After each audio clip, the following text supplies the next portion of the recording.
So good afternoon, Nele. I trust you're having a wonderful day. Thank you so much for making yourself available for panel this go round, and thank you for submitting your report on time. It's great to really have that full week to read that report. You're welcome.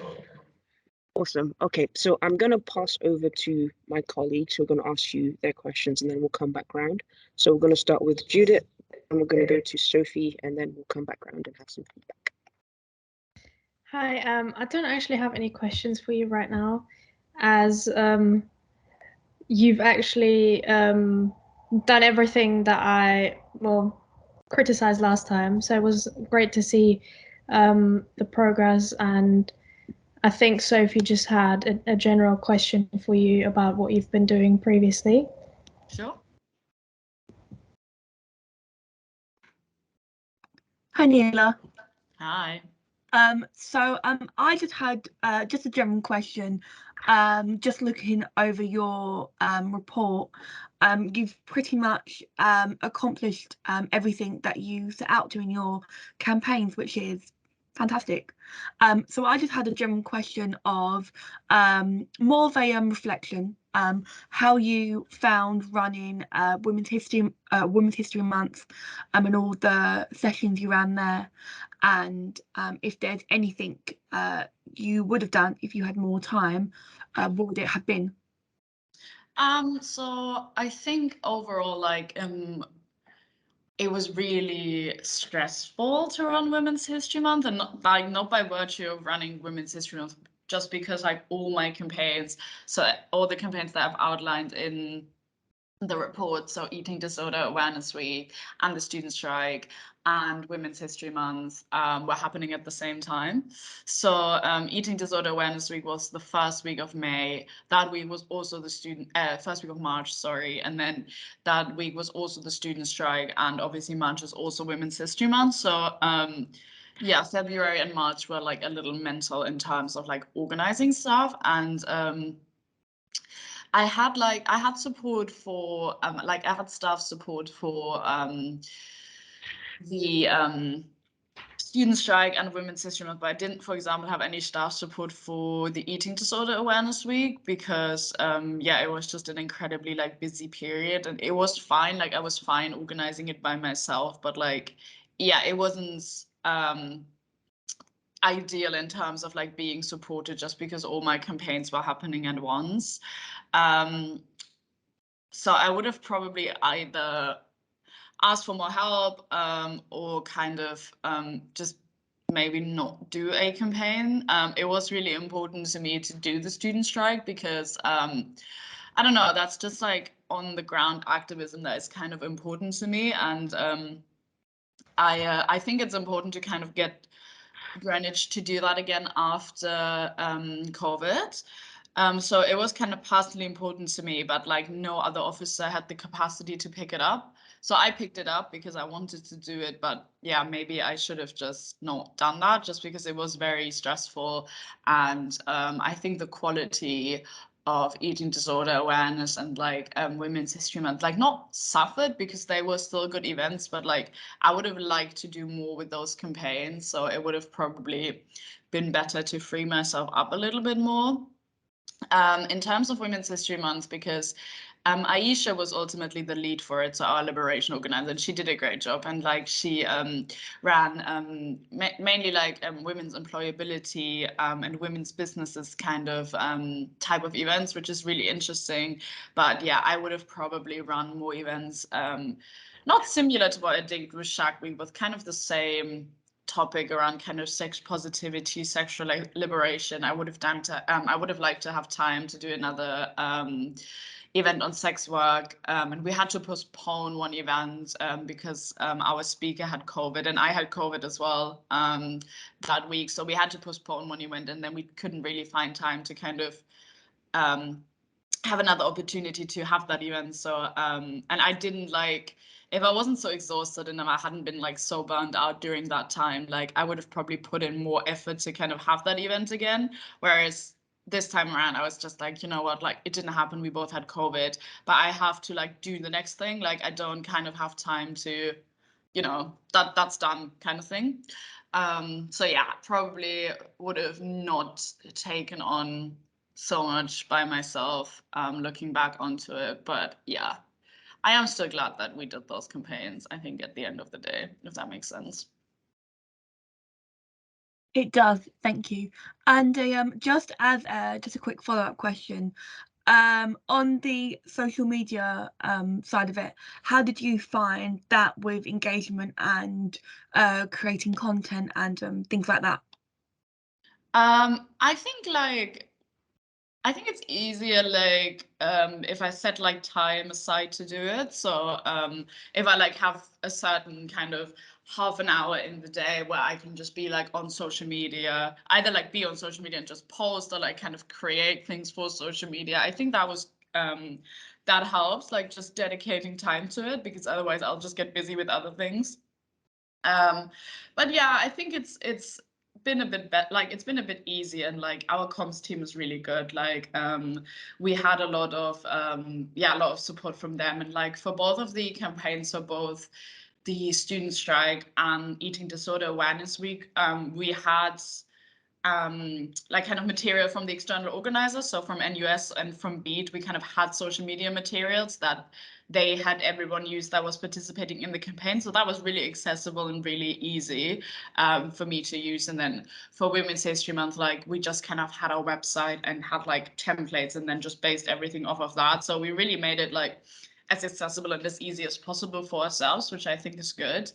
And yeah, in terms of posting, like it is easier to kind of just have time for it. But yeah, obviously, like when I have events on, or when GSU has a big event on, or when we had varsity, for example, like I did like make a conscious effort to kind of document it on social media. And I think, yeah, I think it helped quite well.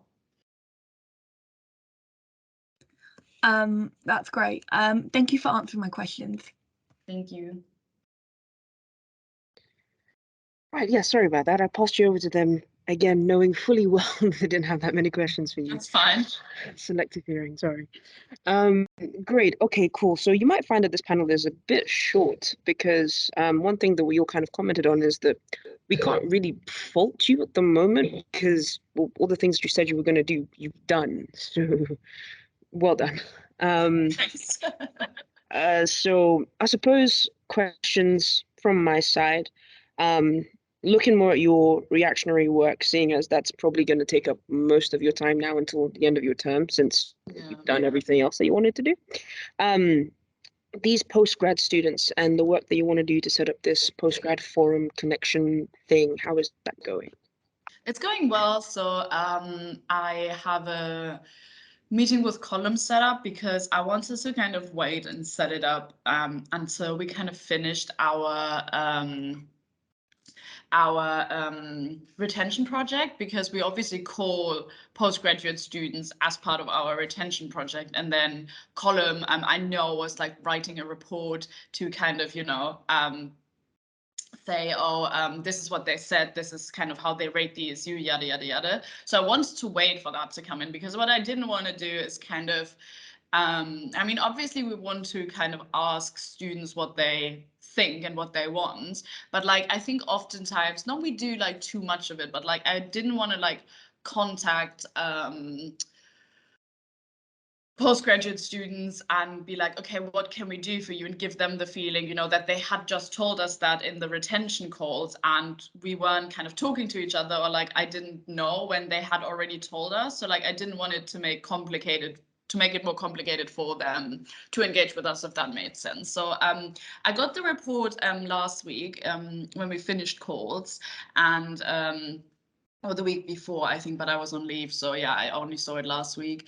And yeah, like read through it and kind of know now what our postgraduate students kind of feel like, why they can't engage with us, or like what kind of forms they would like to engage with us, because I know we want to kind of have a more regular touch base with them, but what does that look like? Is that a meeting? Is that a coffee morning? Is that a questionnaire that we send out to them like once a month? Kind of what does that look like? So Colm is on leave all of this week, but we're having a meeting next week to kind of talk through what the postgraduate students basically on the course have told us and kind of the actions to take away. I've also looped Sophie in, who's our head of student voice and policy, because she's kind of my main contact together with Olivia now when it comes to education. So she's kind of knows that I want to kind of implement a structure for us to engage with our postgraduate students before I leave. So I can just hand that over to the next officer team and kind of make sure our postgraduate students are kind of taken care of. And so that's in the process, but yeah, it's going. It's just been kind of a bit delayed by like people's leaves and stuff, but it is going. And yeah, the other thing I spoke to Mark about, who is our engagement and ops manager, is like making our spaces for postgrad students a little bit nicer, because we have a postgrad room in Greenwich, but it's really not that nice. Like you have like 2 sofas and a microwave in it, and that's about it. Like it's just not inviting at all. So like we kind of we're talking about, you know, what could we do with that room? Like how do we kind of want to use it? Like what do we think the needs of postgrad students are? Like, do they need more study space? Do they need a space to just hang out? Do they need like a coffee machine? Do they need a TV? Like what do they need in there? So that's something that we're looking at, because over the summer Mark is doing like an audit basically of all our SU spaces. So like what do we have? Is that fit for use? What else could we need? Where do we have things that we currently don't use as well as we could? And like, I already kind of said, okay, when you do that, I want to work together with you specifically to look at the postgrad spaces, both here in Medway and in both here in Greenwich and at Medway. They are a bit nicer at Medway. They're still not great, but they're a bit nicer than here in Greenwich. But yeah, he knows what we're doing, so it's ongoing. It's definitely going to finish up before I leave, so I can just, the next team can kind of take it from there. So that's how it's going at the moment, yeah. Okay. It's interesting because you described the postgrad room at Greenwich, and it sounded suspiciously like the one in Medway. Well, I'm not a postgrad student, but I poke my head in there from time to time. Which I think this is a really interesting point of work, because now we're in an interesting part of the academic year where you'll find most of the undergrad students are very soon on their way out for summer, and the main people on campus you're going to find are postgrad students.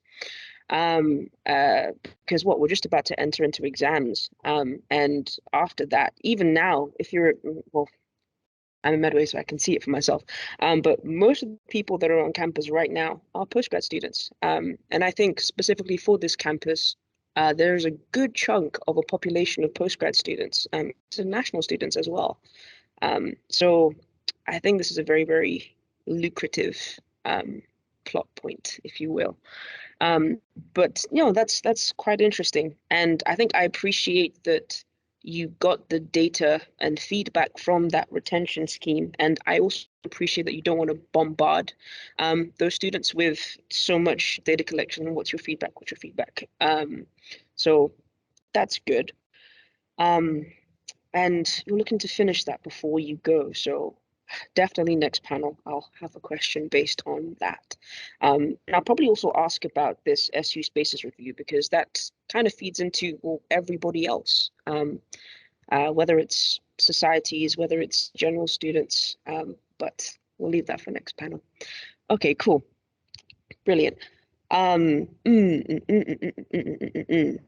Okay, so safety in venues. This is not really a heavy question.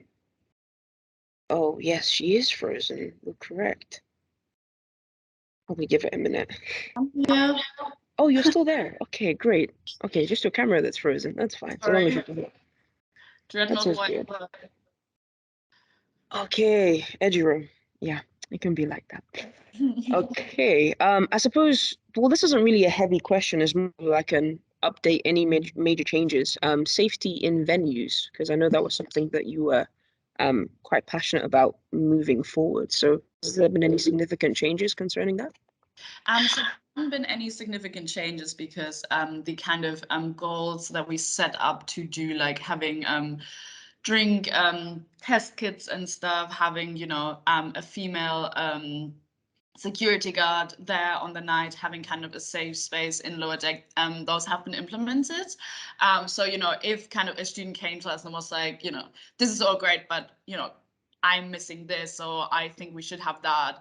Obviously, we would look at implementing that, but that isn't currently the case. And we haven't, luckily, after we started implementing all of these, because we did it off of the back of kind of 2 alleged spikings happening in lower deck, we haven't had any reports since then. So it seems to be working, which is really, really positive, and I'm happy to hear that.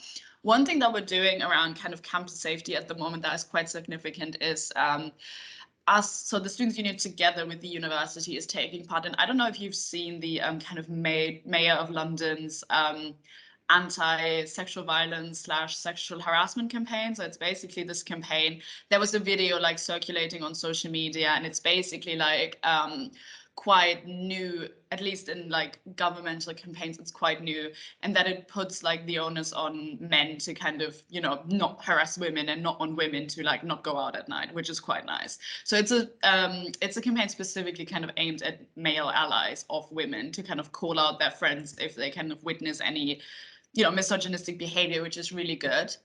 So we're taking part in that as a university. It was supposed to launch next week, and unfortunately it's been pushed back by like 4 weeks.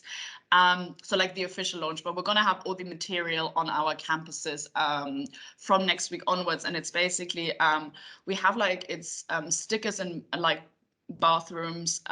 It is kind of posters, it is online material, and next to like all the material, there's a QR code that then links to a website where we list all the resources that we have at the university regarding kind of where victims of sexual harassment or sexual violence can reach out. So we have our advice service, we have the well-being service of the university, we have sexual violence liaison officers, and we have our safety in venue statement as well. So that's linked on the website. So like if someone was kind of to experience sexual harassment or was just interested in what we're doing, that work is kind of central. Our work is centralized in that university page as well. I can send it in the chat if you want. It's not just for you to look at.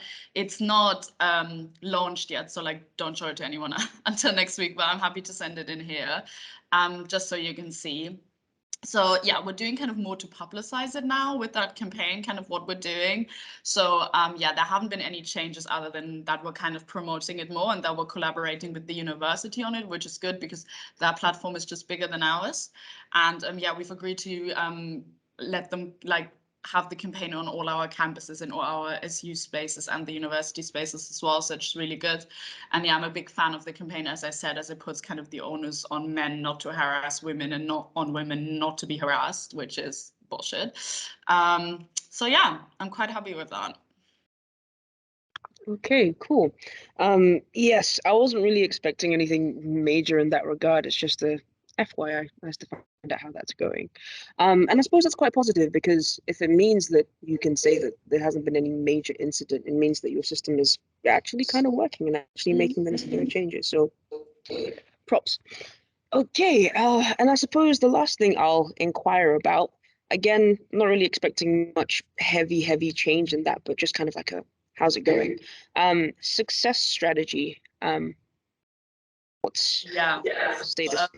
Yeah, that was interesting. So yeah, just for a little bit of context, so the university has like launched their new like 2030 strategy back last year when I wasn't even in office, but yeah, they're basically making all of this official in April now. So at the academic council that's happening next week, they're signing it up basically, and then that's kind of the strategy as they will have to follow it in the next years. And yeah, one of the big sub strategies is the student success sub strategy, which is a tongue twister and yeah, quite substantial as well. So Jane Roscoe, who's the deputy vice chancellor, is leading on it, and then basically myself and Sophie and now Olivia, that she's here, are kind of the main points of contact for the Students' Union. And yeah, like it's been quite hard to collaborate with the university on this, I'm not gonna lie, because they're not making it easy for us to giving them input into the specific strategy. I think it's because it's like not as well developed as they would like it to be at this point. So like every time we've kind of, and once they kind of started like showing it to people and gathering feedback from people, like back in like January, February, like I was quite surprised how vague it was. So like there were a lot of like good things in there, like personal tutor support, decall, this, that, like digitalization, but nothing concrete. Like it was very much like, or it was very much like buzzwords. So yeah, I've kind of tried really hard to like get something more concrete out of Jane Roscoe. And yeah, it's not been super easy. So then when we had our partnership board in January, which is all of us officers, our SLT and the university SLT. So yeah, everyone who's important from the university basically is in that meeting. And Jane Roscoe like presented the strategy to us, and we were like, you know, like it's really not where we would like it to be, but you know, this is a 2-hour meeting, and I think she was just trying to kind of have us sign it off basically and be like, yeah, it sounds good. And I was like, well, that's not great. Like we just need more time. So like give me a week and I'll write you like a report. Like I'll write you like detailed feedback, because we haven't had the opportunity to feed, like they've made it really hard for us to feed in. And that's what I did basically. So yeah, put like the 4 officers kind of together in one room and was like, okay, let's go through it. Let's write a report. And we did, and we sent it to Jane Roscoe, and it was very detailed, and we based it off of kind of their strategy and our own strategy that we launched. So yeah, it was a like big piece kind of thing. And yeah, she's been really appreciative of it. And we've had another meeting with her and kind of talked through it to kind of clear up any questions. So yeah, I'm kind of excited to see how it's kind of taken aboard when I go to the academic council next week. We were supposed to get the papers for it yet, and we haven't, so I'm waiting for that. But yeah, I think it was good in terms of like them trying to kind of just sneak it past us and us being like, no, like, wait, we actually want to like, this is really important, because this is like the sub strategy that is like really student facing, that is going to be like the most important to students. So I think it was good in terms of that. And yeah, so I'm waiting for the papers to come in so I can have a look what she kind of actually did with it now. But yeah, I mean, we are on academic council, so if they're kind of, if we didn't have the feeling that it is as good as it could be, or if we had the feeling that she hadn't taken our feedback on board as much as we wanted to, then we can like bring it up there. Luckily, we're in that meeting, so it's not going to pass until like all 4 officers have seen it once more. So yeah, that's that. That's great, and that's I quite enjoyed listening to that actually, because it demonstrates what your job is exactly. Because you could have really just, you know, glanced at the things that were presented to you and continued, but you didn't. So on behalf of the student body, thank you. So okay, that's good. That's interesting. So I think that's probably something we'll also ask about next time, academic council. Sure. Because that is quite important. I mean, you need to get a degree, and you would hope that everything is in measure to help you do that. So okay, that's good. That's positive. And I suppose upon reflection, as we're rounding up now, okay, so you said the uni kind of made it difficult for you to feed into something like that. What do you feel as though you have a channel, quote unquote, to express concern about something like that if it were to happen again, and if the topic were to be something different? I don't know, like tuition fees or something that is more pressing to a certain, you know, student. Yeah, so it's not the first time that we kind of felt during the year that the university kind of hasn't consulted us as early as they should have. And a big kind of, so one of the main forums to bring this up is that partnership board that I mentioned, because it basically, it has the SU leadership, it has the university leadership, and it's kind of a good space to bring these kinds of things up. And but like I have like no problem telling university leaders off, to be quite frank, like, and we've done that. So like we've recently had a meeting about the halls fees that are going to go up. And we hadn't been consulted on that. So Attica just was in like a leadership meeting and they basically like mentioned it. And we didn't know about it. Like we didn't know about it at all. And they were like, oh yeah, this has like passed now. Like this is a decision made. And Attica was like what? Like, you know, and it's like prices for halls are going up quite significantly. And like we literally didn't know. And it's going to have a huge effect on students. And like, you know, it's not I don't think it's a mistake that they left us out of this because they, of course not, but like, and yeah, we had a meeting with the CEO and he was kind of being like, you know, like inflation and this and that. And we were like, well, it's unacceptable. Like, it's just not okay. And he was like, you know, trying to explain himself. And I was like, you know, like, I understand your reason. Like, I don't understand your reasoning. Like, I don't understand it emotionally. I understand why you give me that reasoning, but like, just to make it clear, like, this is absolutely unacceptable. And we're not tolerating that. Like on behalf of the student body, I just want to say, like, we're really disappointed. And that's had quite a good effect, I think, because this guy is also like one of the people who we've dealt with a lot with our Medway like visa student issue, which has taken up 90% of my time in the last 3 weeks, which is absolutely fine. It's just, you know, I've had to work afterwards like quite close with that person and he hasn't tried to do that again, which is good. So I personally feel like that space is there. I can't really speak to the other officers. Like, I think it's just because I understand that's like in a way my responsibility to do that. So I don't really have trouble doing that, but I can't really speak to if there's like structural empowerment for us to do that because I don't like, yeah, I don't really care personally. So yeah. Okay, great.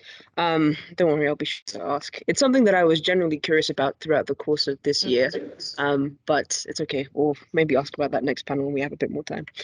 But I think we'll probably bring that to a close there, just because of time. But thank you so much, for feeding back. And I think next panel is our next panel, so we'll have some conclusive thoughts on where we are, where we started, and how did we get here?